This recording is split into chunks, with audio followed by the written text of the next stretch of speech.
Good morning and welcome to another edition of Research Fantasy presents our MLB DFS pitcher picks for Tuesday, June 20th, 2017.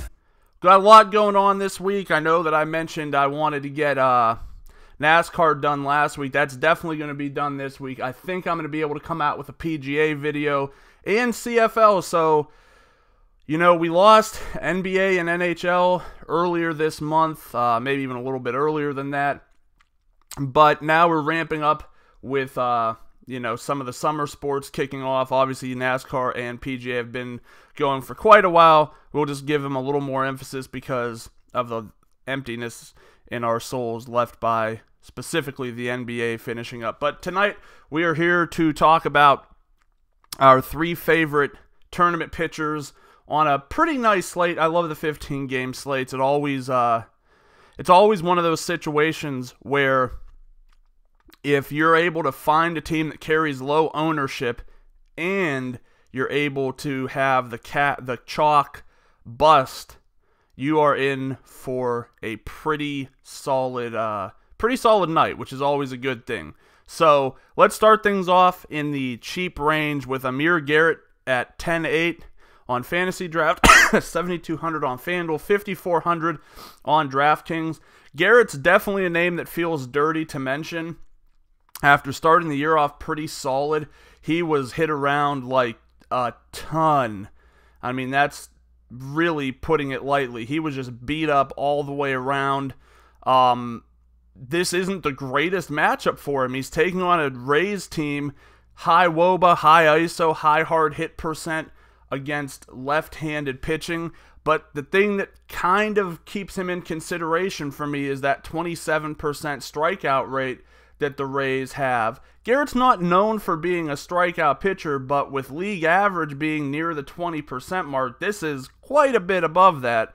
So if he has his better stuff, which we've seen a few times this year, it's not unheard of that the Rays will strike out 8 to 10 times. And I know that feels like we're giving Garrett a lot of credit, and it is. That's exactly what it sounds like we're doing. We're being very hopeful that Garrett can get it done. Definitely not a guy we are looking at in our cash games, but he should be pretty low owned in tournaments. And if you want to rock with someone like our top pitcher tonight, this guy can go a long way in tournaments to really give you that flexibility to spend up on bats and still have the top pitcher on the slate. Moving on from there, we have Mike Leake, who is 15-2 on Fantasy Draft, 8,000 on FanDuel, 7,700 on DraftKings. The price on Leake feels higher than it should be, if we're being completely and bluntly honest. But I have a feeling a lot of that has to do with him taking on the Phillies. We've seen a lot of lower-tier pitchers actually have success against them, and they carry a high strikeout rate to give him an added chance of success. I think it's going to be tricky in your cash games to find an SP2 that you're really comfortable with on two pitcher sites. I think Leake could be fine. I'm not wild about it. But, again, DFS baseball is always about, finding the right combination of things to get it.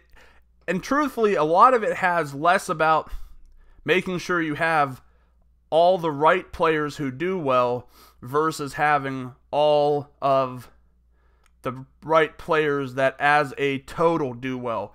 You will consistently see people win tournaments with a bad pitcher score or a goose egg from their hitter just because putting in that $7,700 pitcher with Chris Sale, who's 13-2, gave them the optimal combination of hitters. So it's not unheard of that even if he doesn't do well, he can't be on a winning lineup tonight. It could be to your benefit to do that. I don't know. I'm putting that out there because I think we put way too much of an effect on every single one of our guys has to do well. But if you have four guys in your lineup that hit 2 home runs each, and your pitcher, especially if two of them are sub 3% owned, and your one pitcher of note, even if he is highly owned, comes through with a big score, you're putting yourself way ahead of the crowd as it is. So, yeah, like if Scooter Gennett hits 3 home runs or 4 home runs again tonight and he's 1% owned and Mike Leake posts a minus 1.5, if you needed Mike Leake to give you the ultimate optimal combination of batters that included Scooter Gennett, then he's going to help you whether he puts up a negative or positive. Anyway, last play I'm going to go to is the obvious play. It's Chris Sale, 25-6 on Fantasy Draft, 11-7 on FanDuel, 13-2 on DraftKings. Pretty safe to say Sale has been the best pitcher in the league this year, gets another fair matchup against the Royals. It's not a tough hitting team. They don't strike out a ton, but Sale is going to push that number up a bit. He's the guy you have to have in your cash games, and he still makes a great tournament option, so that's the way to go with things tonight. On the slate, 3 of my favorite tournament pitchers, Amir Garrett, Mike Leake, Chris Sale. Thanks for watching. Make sure to subscribe to our YouTube channel below. Check us out at researchfantasy.com. Like us on Facebook at Research Fantasy. Follow us on Twitter at Research and Win, and join us again tomorrow.